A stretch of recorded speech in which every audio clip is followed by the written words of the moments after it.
চব্বিশে আগস্ট আমরা আমাদের জন্মদিন বলে পালন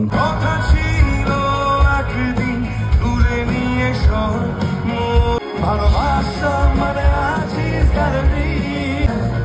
এভাবেও ফিরে আসা যায় এভাবেও